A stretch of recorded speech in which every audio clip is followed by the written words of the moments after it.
Good afternoon. I think we're probably going to have a lot of stragglers coming in, so we'll just welcome them into the empty seats. A lot of people have told me they're coming, but I think they went over to the brunch, so they're probably still eating. Welcome back. Are any of you here for the first time? Okay. I have a handout here that I'd like you to have. This has journal guidelines, because all of my work is based on keeping a personal journal. And the exercises in all of my books are focused on a journal process. And the journaling involves drawing feelings out, writing, and writing with both hands, using the dominant and the non-dominant. And so I'll be talking about those techniques this afternoon. And I'm talking about them in the context of what I've been discussing this whole weekend, inner family work. Okay. So just to review, inner family work involves accessing one's inner child, which I define as our sense of our body, our experience of our body physically. So that includes pleasure and pain. Any sensory awareness that we have of being in our body is an inner child state. The inner child is also our emotional awareness and experience.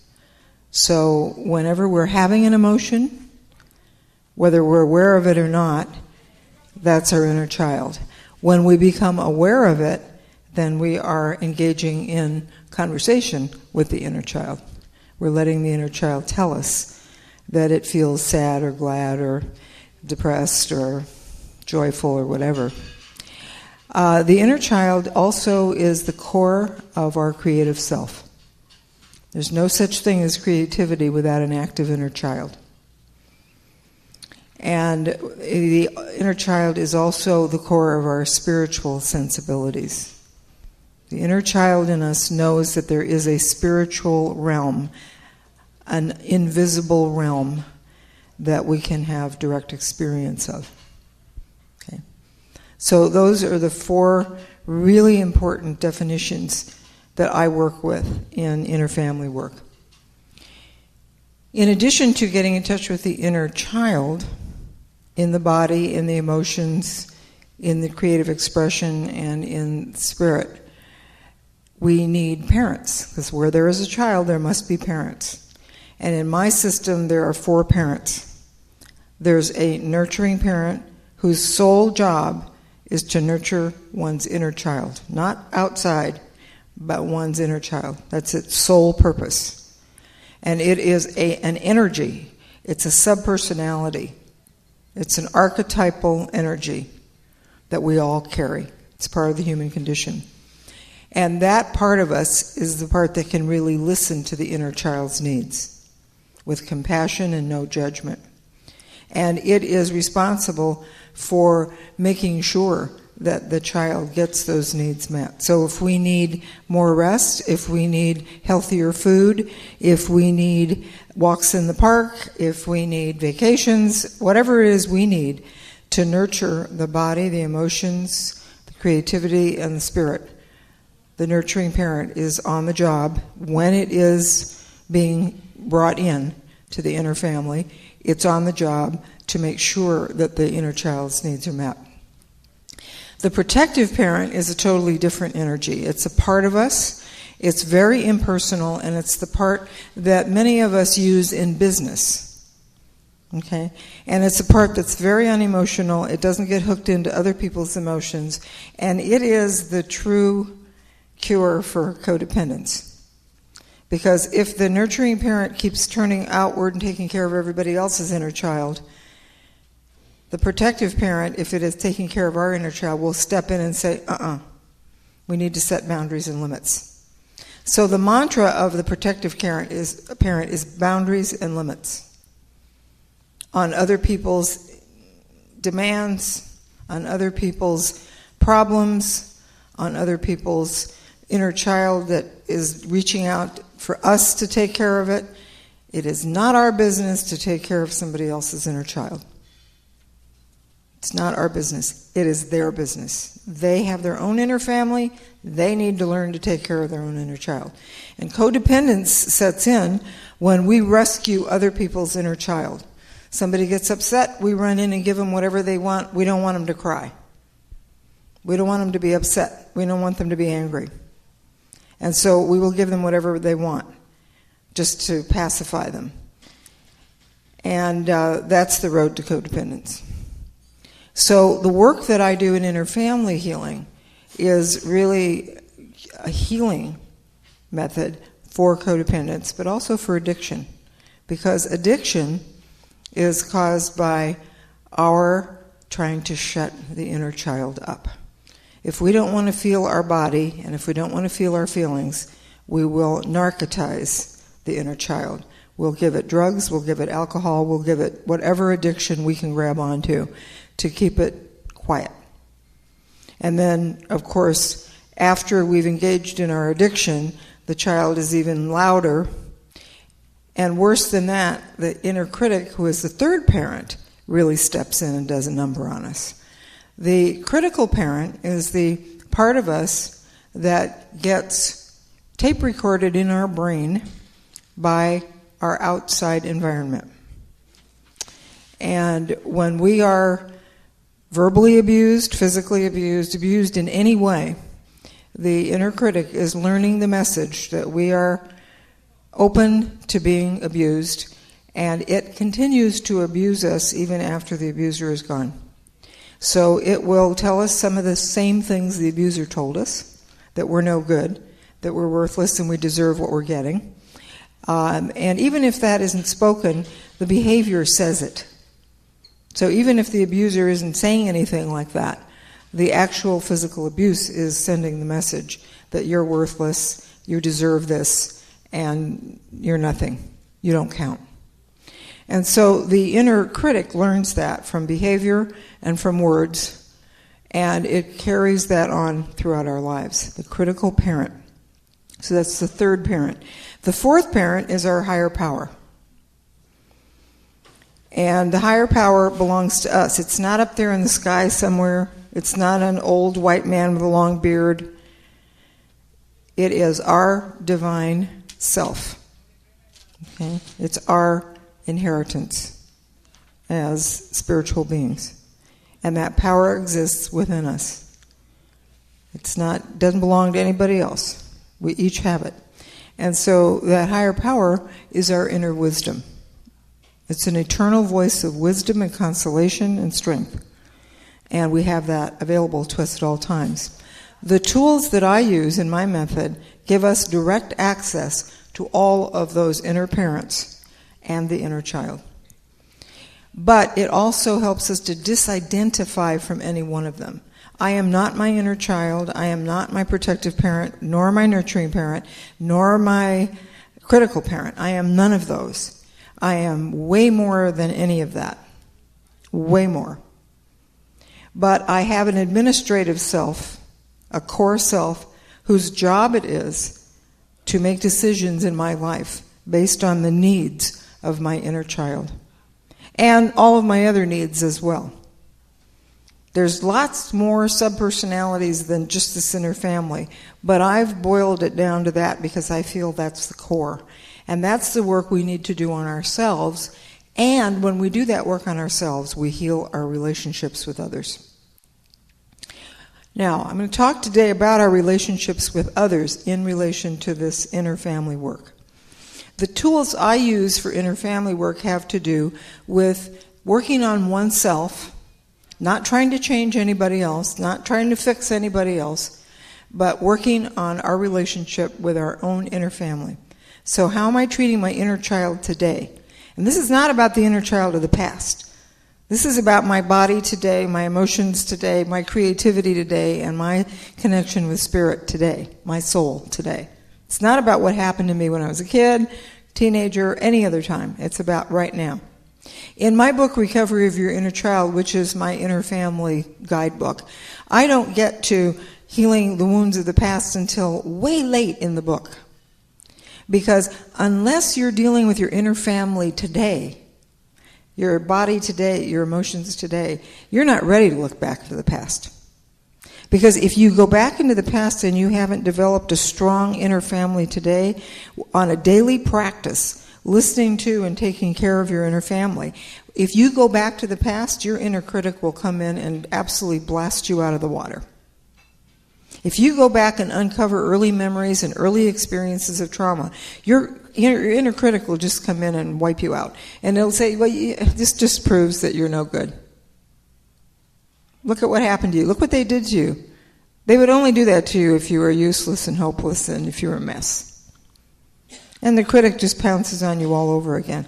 So you've got to get a handle on all of that before you can deal with relationships in the outer world. Because if you're not nurturing your own inner child and protecting it, setting limits and boundaries, what you do is you go into relationships looking for a nurturing parent and a protective parent. And that's what most falling in love is all about. Most falling in love is, oh, I have found the perfect parent. It isn't conscious, it's totally unconscious. But this person dotes on me, he thinks I'm marvelous no matter what I do. This is the early stages, of course, until the honeymoon's over. And we talk baby talk to each other, which is another sign of regressing into this inner child state, but putting all the power for parenting on the other person. And so as long as that person is playing out the role of the perfect parent, loving, doting, protecting, everything's fine. Until the other person isn't doing that. If they go into their critical parent, that's when the honeymoon's over. If they go into their dependent child and they want you to be, in the case of a man with a woman, they want the woman to be the loving mother while they remain in an infantile child state, then the honeymoon's over. And that's when women say, this is just getting to be too much of a burden. Okay? Or, he's criticizing me all the time. I can't stand it. And that's when people want to get out. I call that the teeter-totter. Okay? Because politically, it's a one-up, one-down model. Even when the parent is loving, it's still one up and one down because it's a parent-child dynamic. So politically, it's way out of balance. And I use the teeter-totter as an example because it just goes back and forth like that. Once you get on the teeter-totter, you can't get off unless you know what you're doing and you get conscious that that is what you're doing. Okay? So, yeah, it feels real good when you get on the in-love teeter-totter and the other person's being wonderful and you think you found the adoring parent who will love you no matter what. Unconditional love. I don't know what that is. Unconditional love, I'm not sure about what that is. Because it gets misinterpreted on the teeter-totter into, I can behave as badly as I want and he's still going to love me. And he's even going to like my behavior. No, that's real unrealistic. Very unrealistic. So the teeter-totter can be extricated from, but you've got to be doing your own inner family work in order to get off of it, because you won't get off until you get conscious that that's what's going on.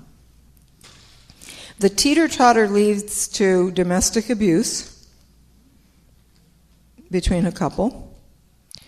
Because if somebody is on the teeter-totter and there's this imbalance, you're going to have the raging parent beating up on the little vulnerable victim kid. Okay? That's where that leads. And so and then of course, the abuser comes back on hands and knees apologizing, and now he's the vulnerable child, and he wants mommy to take care of him and make everything okay by forgiving him. And see, I have a hard time with forgiveness because if somebody's behaved badly, they need to pay the consequences for their behavior. And you can't just put a Band-Aid on that. And so all of that phony forgiveness stuff that goes on in codependence and abusive relationships is a scam. It doesn't work. I've worked with enough abused women and men to know that all of that coming back with all that contrite behavior, oh, here are some flowers, sweetheart, I'm so sorry, I didn't mean it. And do I need to tell you about this? You've lived through it. Yeah. I was drinking too much. I didn't know what I was doing. Yeah, right. Exactly. All right. So once we become aware of the fact that we have to take care of our own inner child, we cannot change anybody else, then we can do this inner work that gets us off the teeter-totter. And remember, look at the physics of a teeter-totter. It only takes one to get off, to stop this movement. It only takes one. It doesn't take two. You don't have to drag your spouse into therapy. You get into therapy. How many people have I had say to me over the years, my husband needs to be here, my wife needs to be here, and I go, no, you need to be here, and you are here. Or, my wife needs this book, or my husband needs this book. No, you need it. You work it. Set an example. Set an example. And stop preaching to everybody else about what they need to do. It doesn't work. It doesn't work. So, the inner work of inner family work pays huge dividends for us individually for our own peace of mind and our own sanity, but it pays huge dividends in relationships as well. So this is not just narcissistic, I'm just going to work on myself kind of stuff. This affects everybody around you. When you get a handle on this. Yes?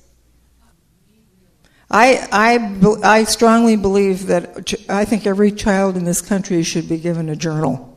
And I have a book up here, the Creative Journal for Children. I've got one for teens, which we ran out of. And I would give every child in this country a journal, and I would teach them how to do creative journaling. If I had my druthers, I would legislate that. And we've had it in school systems, where we've had every child in almost an entire school system in South Texas, from K through 12, keeping a creative journal. Because children need to learn how to honor their emotions, and how to honor their physical needs, and how to do their own mental health work, and they can do it in a journal. And they can do it no matter how young they are, because they can scribble their feelings out if they don't know how to write yet. It's a great academic tool, because when they're writing about themselves, they're practicing writing. And we don't give any grades for the Creative Journal. The Creative Journal is completely grade-free, and I will not take it into a school system unless they promise me that the teachers will not look at the journals and they will not give grades for journaling. And if they can't promise me that, I won't go into the district. We have been in several school districts, and those are our terms. And they play on our terms, or they don't get it. Yes, They can script. Well, they can do sand therapy, but journal is a lot easier in a school district. You're not going to have sand therapy in classrooms, my dear. That's not going to happen. Yeah, it'd be nice, and I love play therapy and sand. I'm an art therapist, and I work with all media. But the journal is a very simple tool to take into any school district in any classroom, because it's a book. It looks academic. It looks like schoolwork, but it's personal growth work, and it's preventive. To me, you want to give kids tools for working on themselves without calling it therapy and making pathology out of it. It's like, this is just a health tool. Use it. Work with it. That's it. And you're not making the kid feel like there's anything wrong with him, like he needs to do something different from other kids because he's got problems. It's like, no, everybody gets this journal. Everybody does this. And it's private, it's confidential, and it's a great way to develop the child's sense of their protective parent, because they are told there are limits and boundaries around this journal. It's like an extension of their bodies. If this journal belongs to me and nobody can touch it, maybe that's true about my body too. So maybe I'm going to be on guard if somebody tries to behave inappropriately with me physically. That's the conclusion that a lot of these children have drawn from working with journals. So they learn that, because nobody ever tells them, you have a right to have this. This belongs to you. If they get into a school district where this is mandated, then it's like, oh, okay, this does belong to me. And we've got ground rules on the wall, and I can point to them, and I can see on there, oh, this is confidential. Nobody gets to look at it, not even the teacher, not even my parents. And we have parent meetings. We tell them in advance, this is what we're doing, this is why we're doing it, these are the academic gains that we've gotten from doing this in other school districts. 20 percentile point gains in most classrooms in our first pilot project compared to the rest of the district. In Garvey, you know the Garvey district? It's not that far from here. I did a program in 81, 82 under a federal grant. And we had 2 pilot schools in the district. We outperformed the rest of the district so dramatically that it was sort of a stand and deliver story. The evaluations department thought we were cheating. They called the principals of both schools and they said, what did you do over there with these CAPS tests and these CTBS tests? What do you mean, what do we do? Did you coach the kids on the answers? No, what are you talking about? The scores in your 2 schools were way too high. Way too high. Something wrong over there. Well, the principals were really pissed off. I mean, they said, what do you mean? Are you accusing us of cheating here? And they called me up and I just was furious. I mean, I was furious at the notion that success would immediately be interpreted as dishonesty. And so then we went back and we told them we had a special program in these 2 schools only. It was a federally funded scientific project monitored by Cal State LA's education department. And these are the only 2 schools in the district that had this program of journaling in every classroom, K through 6. And that's the difference. Got any other questions? And then they just back down and shut up. But that's what happens when children are given the opportunity to really go inside, honor their feelings, honor their physical experiences, honor who they are, honor their creativity, because in our method they're drawing and writing. They're doing both. They're using both sides of the brain. It's a phenomenal method for kids. So that's what I recommend. Anybody who is concerned about the mental health of your children, get them a blank book.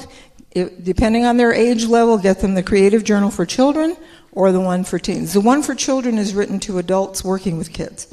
The one for teens is written directly to the teenager. You can put that book directly in a teenager's hands, give them a blank journal, give them some felt pens, they're ready to go. And that's all you have to say. And teenagers love journals. I mean, look at Anne Frank's diary. It's one of the most widely read books in the world. I think second only to the Bible. You know, this has just been a hugely successful, internationally successful book. This little teenage girl. Has anybody seen the movie that was made about the school in Long Beach, true story, Freedom Writers? Rent the video, get the DVD, it's fabulous. It's a true story. Well, she just turned these kids around with journaling. It's a fabulous movie. Have used it as a training film in my training program. Now, in terms of this journal process, how does it work with relationships? Okay? Because as I've said, you can't change anybody else. But in my book, The Power of Your Other Hand, we have a chapter on dialoguing with other people, using my right-hand, left-hand dialogue method. And so what you do in that method is you actually talk to the other person, and you let them respond with a non-dominant hand. And I'm going to read a dialogue for you. In Chapter 8 of this book, The Power of Your Other Hand, which is my book about the right-hand, left-hand writing and drawing method, there is a dialogue that a woman did with her father. And I think a lot of you are going to definitely relate to this dialogue that she had, because not only does it show how somebody goes back in the past and writes about her feelings about a specific event, but it also shows how the non-dominant hand literally pulls through some inner wisdom that her father's higher power probably could give her, but in this personality, in this lifetime, he's not capable of. So she started out with her right hand. She's right-handed. And the exercise that she was given to do as an assignment was go back to a time in childhood when you really felt abandoned, hurt, that you really were left out in your family. There was a real lingering pain there about a specific event. So she went back to a specific event when her father came home. There were 2 girls in the family, and mother was in a mental institution. So she didn't raise the girls, but the father did. And she said, "Why didn't you give me anything when you brought my sister the compact?" So this is a little compact with makeup in it. The girls are in their teens at this point. And with her non-dominant hand, she lets the father answer. And he says, "I didn't want you to wear makeup. If you were a little girl," now listen to the use of the nouns here. If you are a little girl, you are safe for me to deal with. Okay? So he wants to keep her frozen in childhood. He didn't say if you were a little girl, if you are a little girl. These are very key words. When you were little, I brought you toys, clay, and balloons, but not grown-up things. When you were 15, I started to give you money because I could not buy you anything anymore. I did not know you anymore. You had life, and I was dead. I am afraid of life. Can't you see that now? You would make me think about things I don't want to think about. Well, the sexual element here is pretty obvious. You don't have to be Freud to figure this out. Here is a man raising 2 teenage daughters. Okay? And they're starting to become young women. And she developed earlier than her sister did. So he did not want her to become a woman. And, of course, he probably had some sexual feelings about her.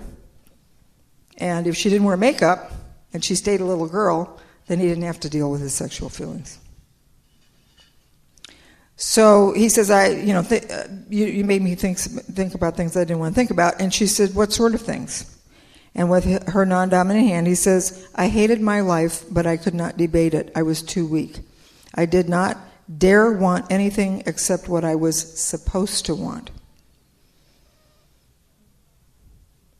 That's why I travel so much now, because I want my life to be different. She was in her 40s when she wrote this, so he was probably in his late 60s.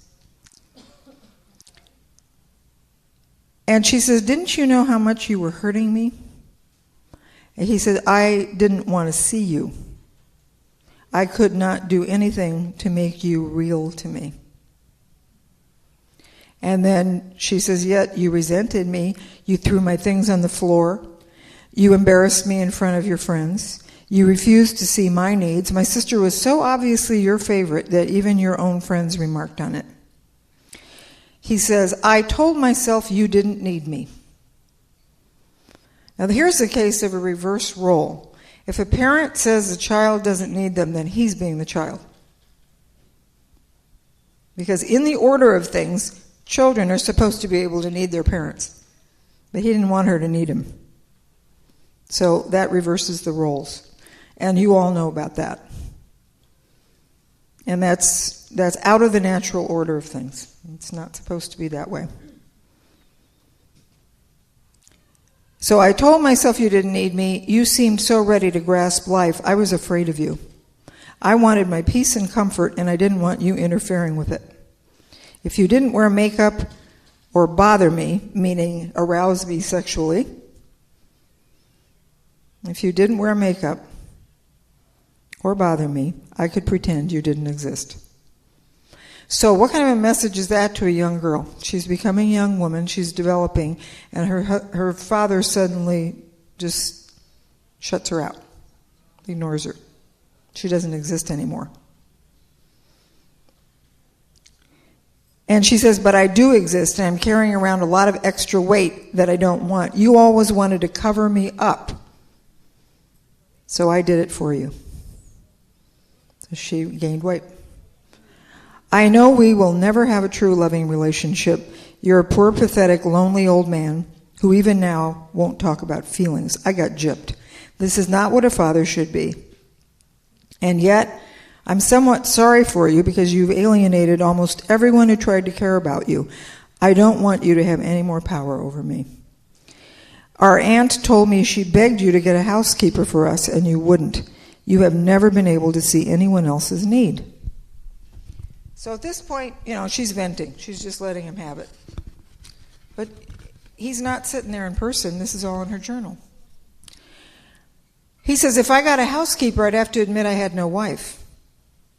I could not face that either, for then I would have had to admit my part in it. So he felt guilty about his wife being in a mental hospital permanently, and he took it out on the girls, especially this girl. She says, so what am I supposed to do now? Now here's where his higher power comes through. And don't ask me rationally how this works, but I've seen it work so many hundreds of times that I know it works. He says, rethink the past. Feel it the way it should have been. Make believe that you got the compact. You should have gotten one. Relive it in your mind with a proper ending. You're the only strong one of the four of us, the most beautiful and the wisest. You can still be what I could not and what we could not. Please only yourself. Never mind what others say you should do. You will never hurt anyone if you live as you truly believe. Do it for me. I could not. Your mother could not. Your sister came closer, but was satisfied with too little. The very thing I am afraid of is what will save you and carry you to great heights of love. In retrospect, Jill said that doing this dialogue with her father, she said, writing privately in a journal, I could say things I couldn't say otherwise to my father. I could also get him to say things I couldn't get out of him in any other way. But I knew they were so. I knew this was the truth. I knew that was how he really felt, deep down inside. I stopped analyzing and alibying for him and how unfairly he had treated me. I let my feelings out. When I did this, I realized that I had been helpless as a kid, but I'm not helpless anymore. There are other alternatives. That's the point. People should know this. My biggest breakthrough was in burying the victim. Yeah. That was her biggest breakthrough. And she went on to study acting, which is something she'd always wanted to do. She lost a lot of weight. She really found her true voice after doing that dialogue. The next time she saw her father, he said, I love you to her for the first time in her memory.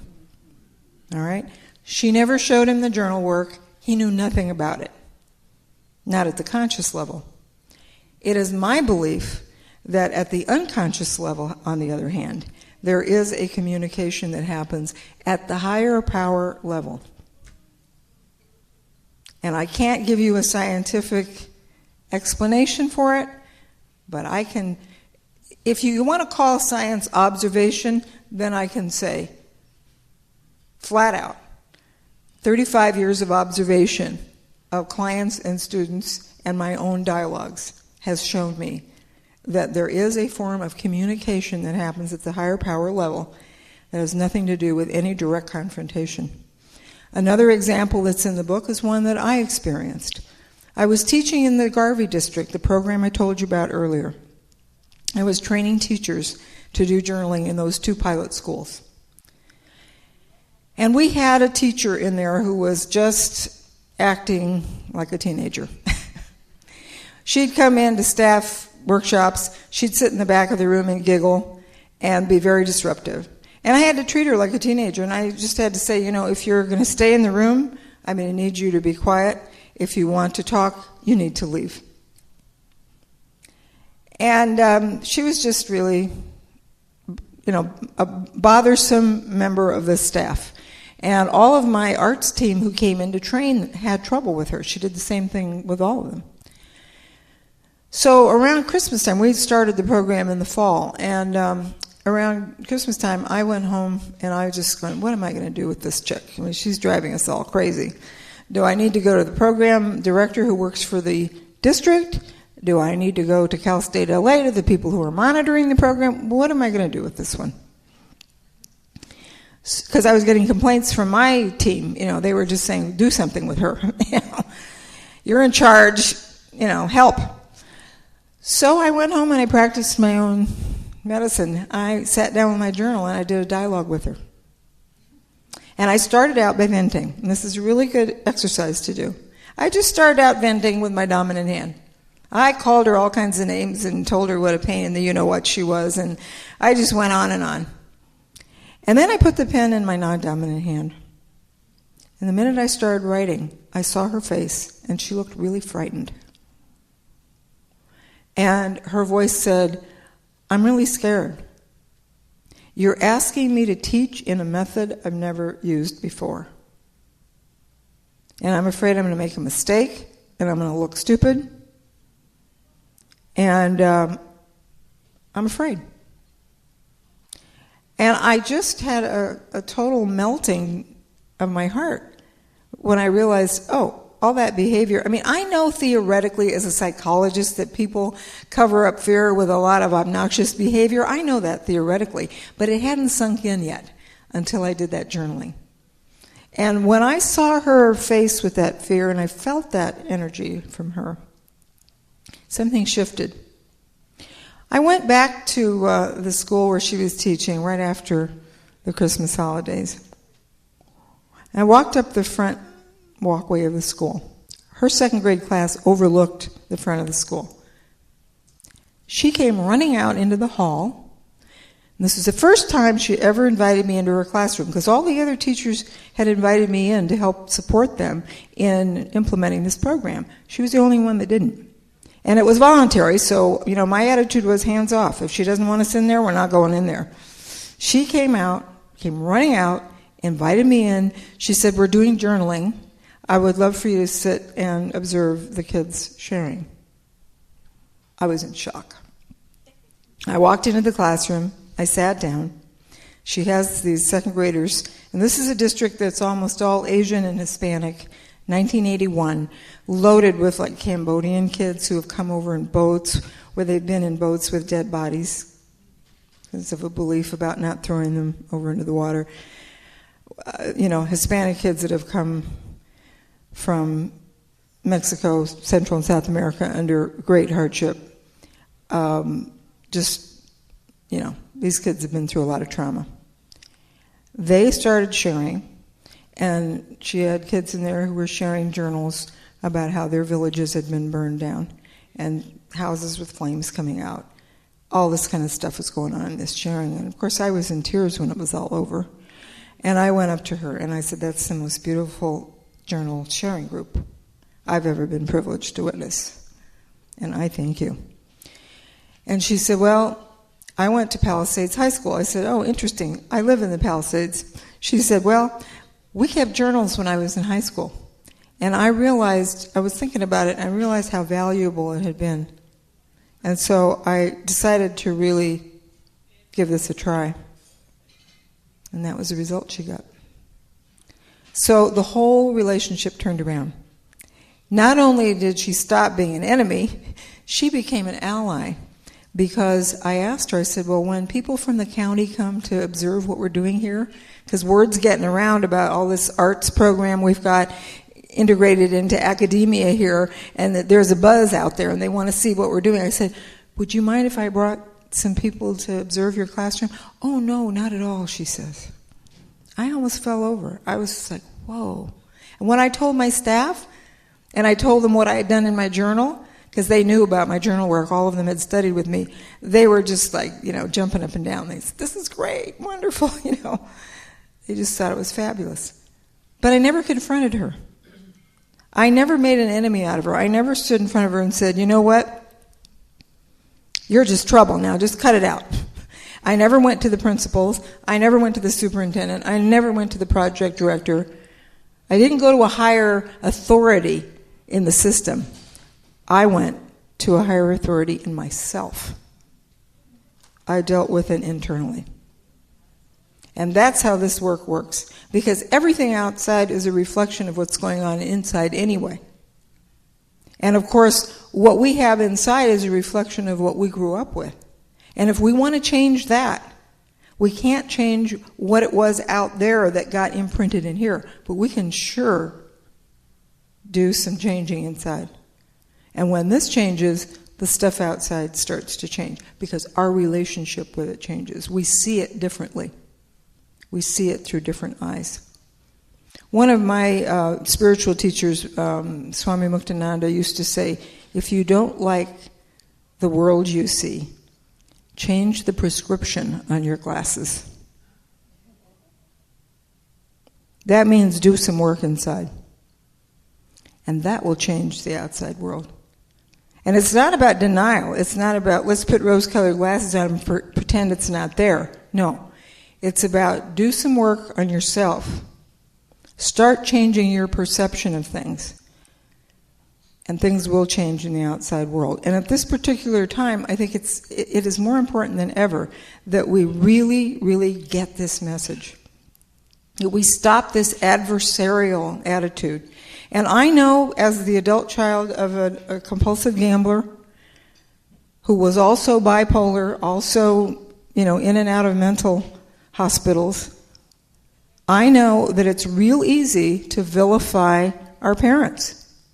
It's real easy. But it doesn't get us anywhere. In fact, it does damage. It does damage. So the point is, you have an inner family now. That's the only family that you can deal with. What wounded your parents that led them to their addictions? You have no idea. I do family constellations work based on Bert Hellinger's theories. He's a German therapist. And I've seen people representing family members who are dead, and I've seen what caused the pain that caused the addiction. And I can only come away with compassion. When you see how wounded people are, and that their only way to cope with it was addiction, because the pain was too great. And all addiction, as you heard me say last night, is about narcotizing the inner child. We don't want to hear the inner child's feelings. We don't want to be in that inner child's body. It's too painful to be there. So we check out. And we check out through addiction. Addictive substances and behavior. We have to check out to numb that child down. We don't want to hear it. We don't want to hear it screaming and crying. We don't want to hear it anymore. So it's like another drink. And then the critical parent comes in. Now, what happens on the teeter-totter is we turn other people into our critical parent. And then we get to be the victim. We get to go into the addiction of righteous indignation. He's the bad guy, I'm the victim. Isn't it awful? Okay, that's an addiction. That's a biggie. Huge addiction. I'm good, you're bad. Yeah. All that polarized thinking is what's gotten us where we are in this world. And we've got to get off of that. We've just got to get off of that polarized teeter-totter. I'm good, you're bad. You're smart, I'm stupid. You're enlightened, I'm not. You're sober, I'm not. You can't do it anymore. It just isn't working. And it never did. Mm-hmm. You can do it through the dialoguing, because the only peace you're going to find is within yourself.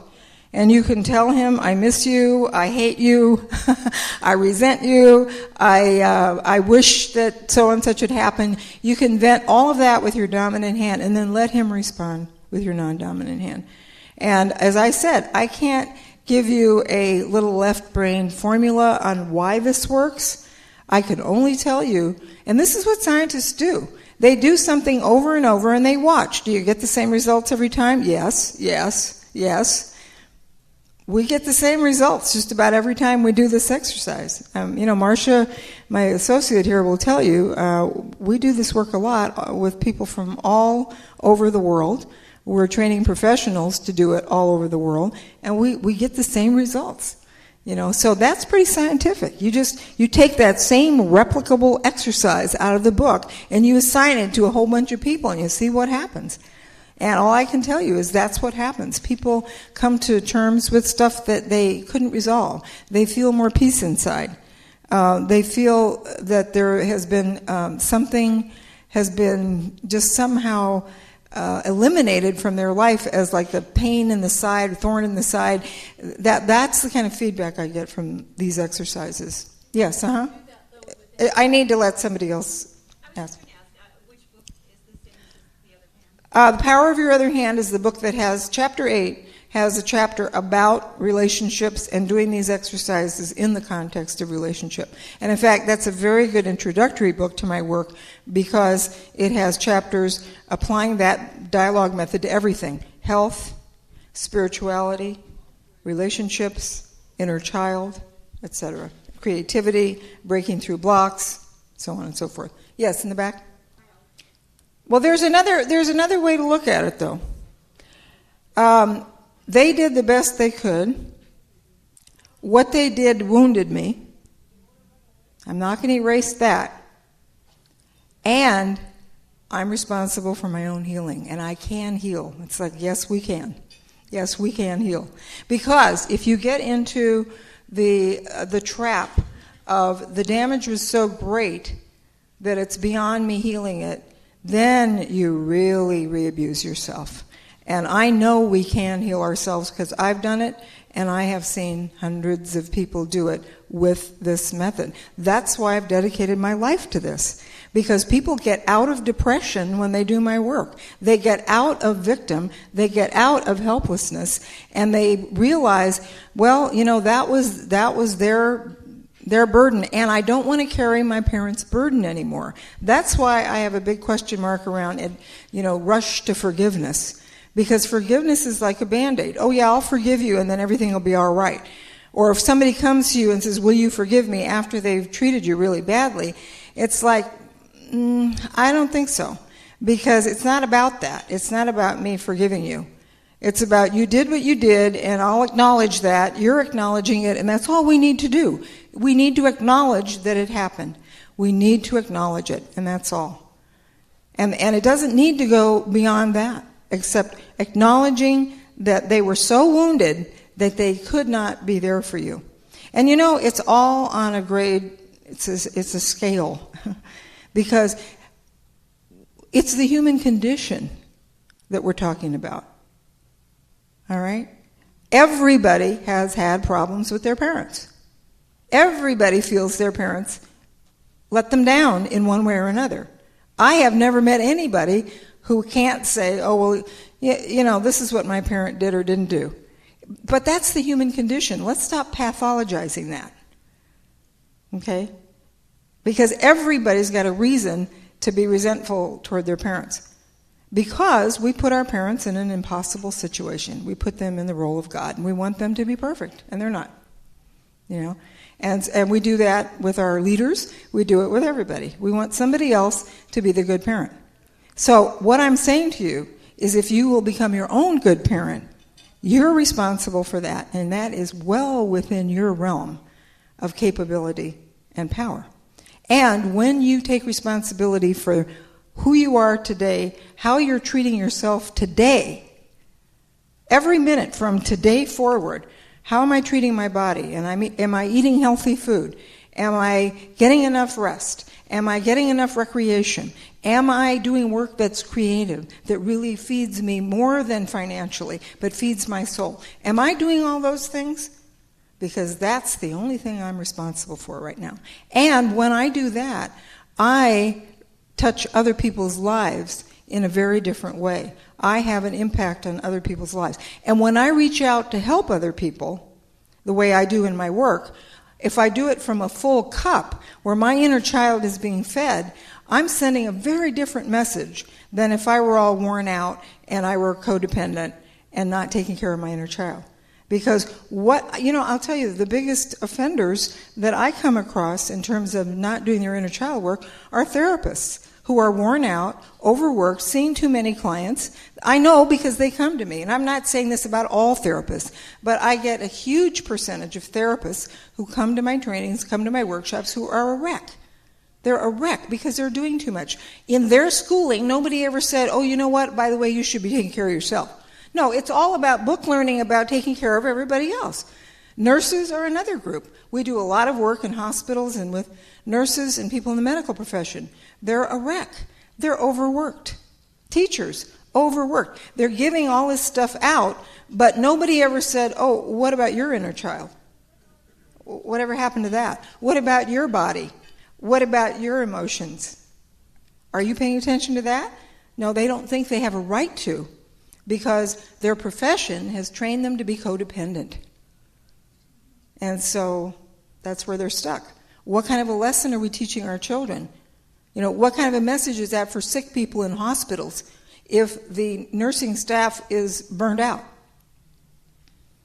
It's very sad. And we need to look at that, because what we do inside here affects the rest of the world. But we need to get out of that adversarial position, and that's what's so great about this right-left-hand stuff. We can take all that battling that goes out in the outside world, bring it back home where it belongs. What's the battle that's going on inside of me? Okay, what's that battle all about? That's what we need to look at. What are the parts of me that are at war? When I can look at that, then the outside world is going to start to ease off from my projections. I'm not going to have to make other people into my enemies. I'm going to look for what's common in us. That teacher and I cared about her second grade class. She really did. And that was what was common. And we ended up exactly where we wanted to be, giving those children a program that worked for them. It was trauma treatment, and it was academically beneficial. Those are the two things that we were doing for those children, and they needed both things. They needed to learn to read and write in English, and they were doing it in a journal, and they needed to release their trauma from all the immigration experiences they'd had. The loss of their country and their homeland and their family members in violent situations. So we ended up meeting in the middle at the place that we both had as our goal, is to help these children. And we got past all the ego stuff and the arguing. Because why? I just did my inner work, that's all. And we resolved it. It sounds magical, it sounds strange, but it works. That's all I can tell you from 35 years of doing it. You know what? Don't conjecture until you've done it, because we're going to be wasting time talking about that. You really need to do it before you say what's going to happen, okay? Don't make up your mind beforehand. Give it a shot. Try it, okay? Just sit down and try it. Use one of my books. Use one of the handout sheets. Take the guidelines from there and just do it. But I don't want to go into any discussion about what if and what, none of that. Just try it. Okay, anybody else have a question here about this teeter-totter? Where? Oh, yes, Yeah, the protection. Boundaries and limits, that's it. I'm glad that you mentioned that, Dow, because I really believe that those are my two major contributions to the inner child movement and to inner family work.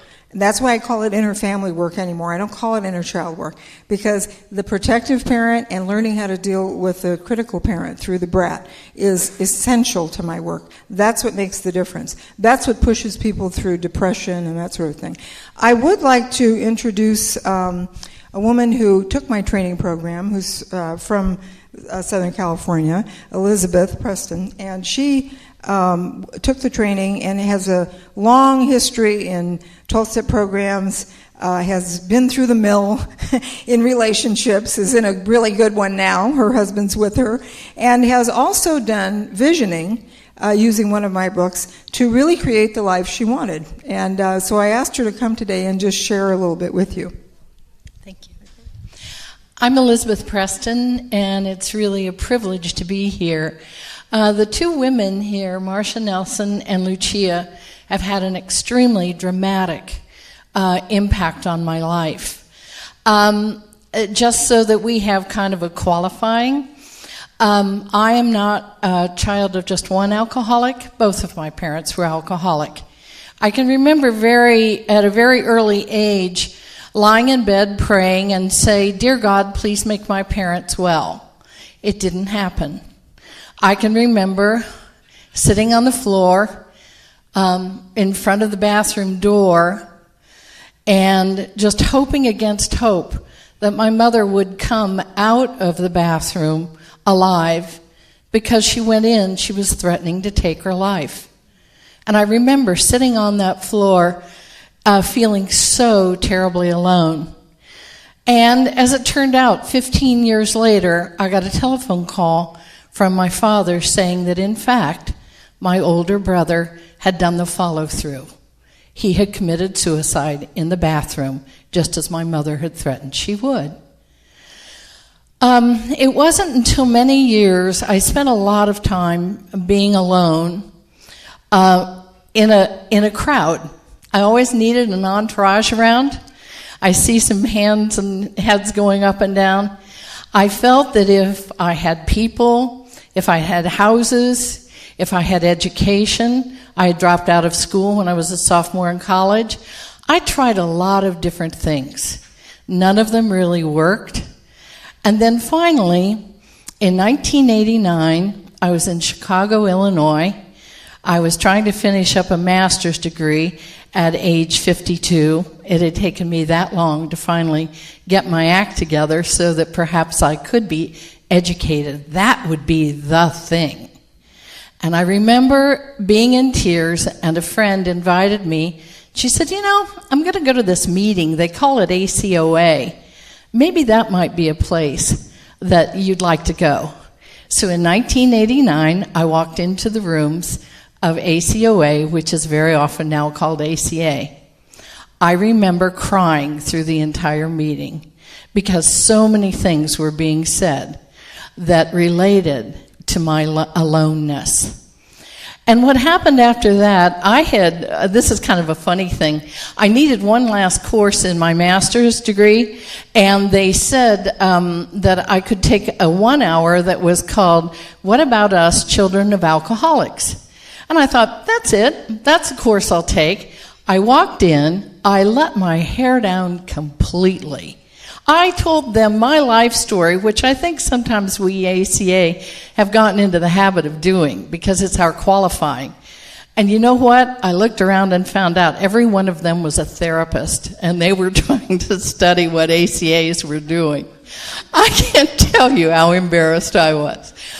But nevertheless, they were very gentle with me, and they said, just keep going to those ACA meetings. I think that'll be a good thing for you.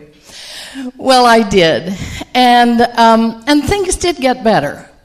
However, I kept running into the same me. I kept running into a situation where it just didn't seem like I could get away from the aloneness. And then finally, in 1993, I had a very serious automobile accident, and I had to give up work for an entire year. And so I went to an art therapist who started telling me about the work of Lucia C. And because I'd already lost the use of the right arm, she started having me write with my left hand. And we did some really wonderful work. And that was in 1993. And that was a missing piece for me. And so for about 10 years, I journaled, just as Lucia has suggested that all of you do. It gave me a wonderful sense of peace, and ultimately in 2003, I came into Lucia and Marcia's training. And I did what they said. What a concept. I followed directions. And consequently, they gave me the confidence that I could begin making a life for myself that worked. There were a lot of things that had been going on in my life. I had fought the depression that had been the family character. I had to take care of the alcoholism that had been a family characteristic for generations. I made a lot of awarenesses. I brought this along because one of the things that has been so wonderful about the work that Lucia and Marcia imparted with me was the way to begin forgiving and then begin believing that I could take the V off of the top of my forehead. I did not need to be a victim anymore. That in fact, perhaps all I needed to do is see my life differently. To this day, I do journal. And I worked with a college professor who had known paralysis. I worked with him as a case study through my training with Lucia. He had an entire college class that were rebels like you can't believe. They were giving him such a hard time, And I had him do exactly what Lucia had done. He did his inner child work, and he wrote to that class and said, I don't know why you guys don't like me. I don't know why I'm not getting my point across. What is there that I can do for you? Interestingly enough, when Thanksgiving holiday was over, he went back to that college class. A little gal came up to him and said, could we change the way this setting is? Could we be in a circle so we're closer to you? You seem too far away. Everything began to change. The people who had not liked his class dropped out.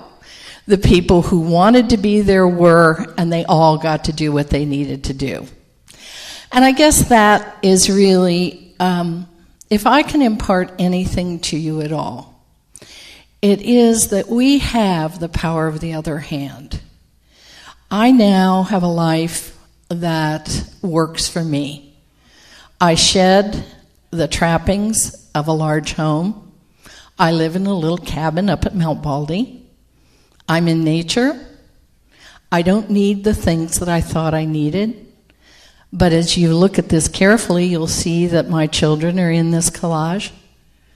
My wonderful new husband is in this collage. I'd like to introduce him.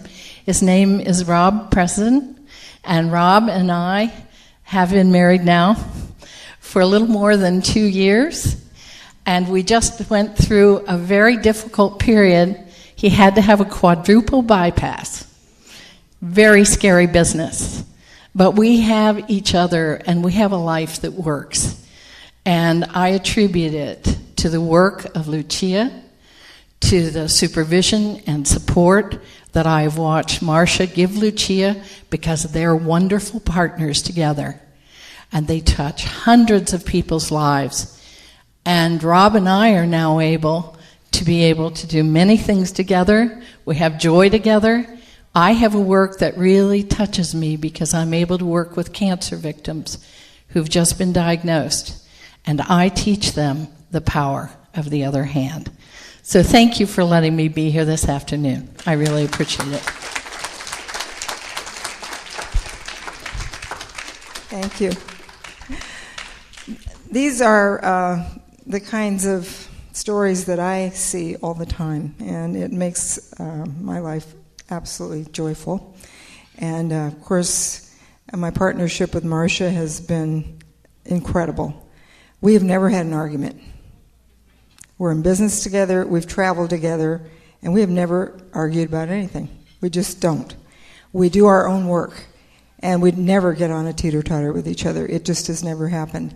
And I think for myself, that's one of the great achievements of my life, to have a business partnership with someone that is so harmonious and so productive has just been a huge gift. So I feel very grateful. And I know it's because we're both doing the work. You know, it's a double approach. You know, it's not just me doing it all myself. She works on herself. She has a fabulous new marriage, 6, right? And I've watched her move from a marriage where she was on a teeter-totter and got off of it and onto a really wonderful partnership. So when people fall in love, they get on the positive teeter-totter. They think the other person is the all-loving parent, and they get to be the adored child. And then when the critical parent comes out, or the all-loving parent is sick or cranky, then the teeter-totter shifts, and then the person who was the adored child will turn into a critical parent. What's wrong with you? Why aren't you there for me? Etc. And they just go back and forth from criticizing each other to controlling each other, manipulating each other, and it just goes back and forth. And it destroys relationships. And politically, it's not a partnership anymore. It's a power struggle. And we cannot be parents and children with each other. We just can't. And people do this to me all the time. They project parent on me. They want me to be the good mother. And when I say no to them, they get upset. But I have a protective parent, I just say no. They want to be upset, that's their problem. If I have limits and boundaries and I know what they are, then I say no. I just did that earlier. I don't want to waste time talking about shoulda, coulda, wouldas, what ifs. And I'm very clear about that. So if somebody gets upset by that response, I don't know whether she did, but you saw me role model that. I just simply won't go there because I know what will happen if we go there. We'll waste a lot of time and we'll never arrive at anything because you can't know anything until you do it.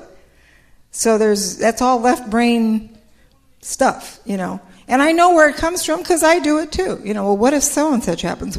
It's coming from fear. Just jump in and try it. Just put a pen in your other hand and try it. That's all I say. You do inner family work. You take care of yourself. You stop expecting other people to rescue you. You stop needing to rescue other people, and you're off the teeter-totter.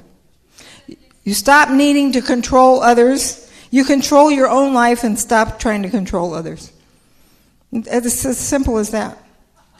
It's real simple. It's not easy. It's not easy.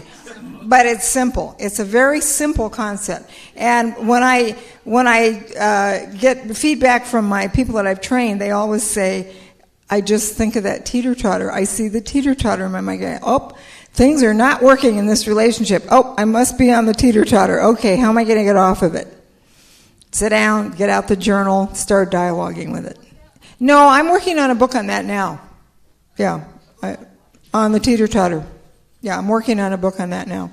But my books will take you there. If you do the inner child, recovery of your inner child, and this playbook, the inner child playbook, if you do that work, you will know how to get off the teeter-totter.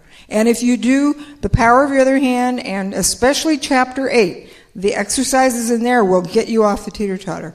I've just decided to put it all together into a book because I think relationship stuff right now, not just male-female or same-sex relationships, romantic stuff, I'm not just talking about that. I'm talking about everything because we do the same thing with our employers, our employees, our neighbors, our friends.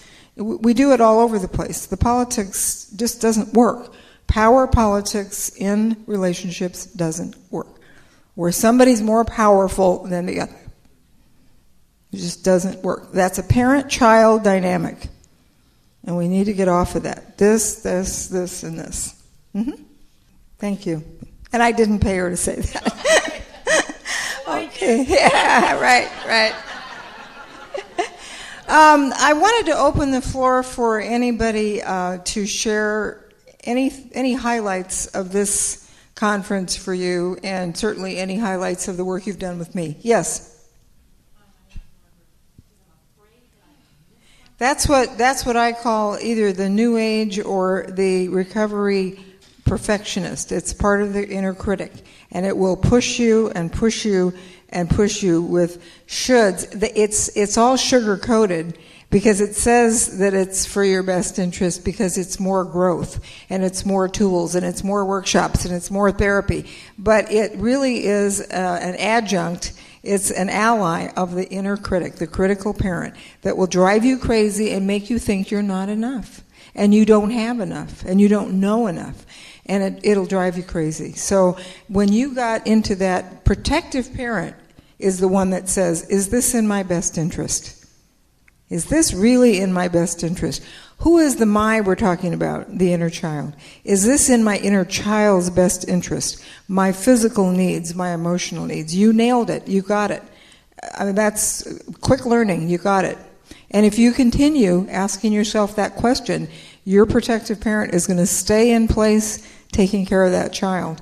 And if your nurturing parent is listening to what your child really needs, which it sounds like it is, then you're gonna be just fine with this. Yeah, thank you. Any other highlights anybody want to share? Somebody had a hand up over here. Yes. I want to say this as well because my story is so long and dragged out. I was married for 10 years. You know what? I'm going to tell you that we don't have time for that. I just want to hear a brief highlight about what you got out of this weekend. Yeah. I would like to say that the teeter-totter, I think, is really what I came here for because this is the relationship I wanted to avoid. Mm-hmm. Right. Good. Well, that's why I want to write a book about it. I just feel that it's important enough at this time in history that we really need to get out of these polarized relationships because they absolutely don't work, and there is a way out. Yes? I really enjoyed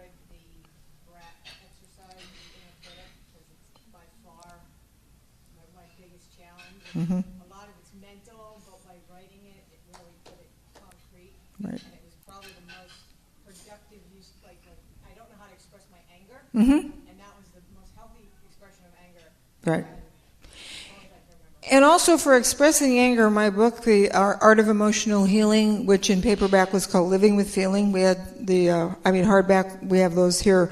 That book has arts activities, expressive arts therapy activities for 9 families of emotions, and anger is one of them. And that includes clay, ripping up paper, making collages out of the torn paper, drawing, scribbling, using crayons on large sheets of paper, making angry masks. There's all kinds of ways to celebrate emotions, and every artist knows this. The driving force behind all the arts is emotions. The arts are a form of emotional expression. Every artist knows this. And so if you can celebrate your emotions, especially the ones that you've disowned, if you can celebrate them and go, hey, it's all right to be angry.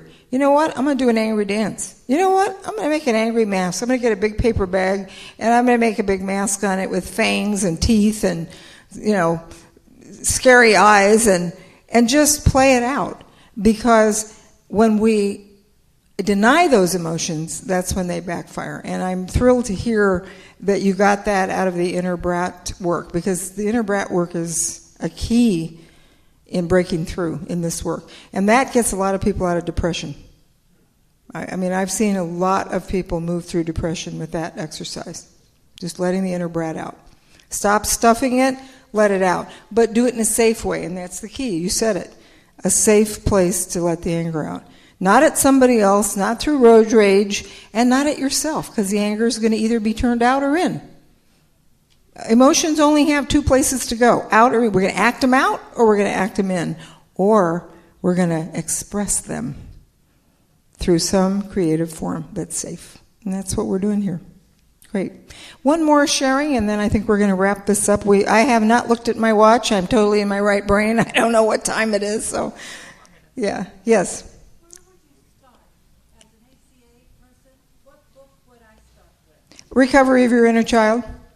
And the playbook, it's a blank book that's got all the exercises in it. So the paper's all there. All you have to do is do the exercises. That's the recovery book in my set of books here. Yeah.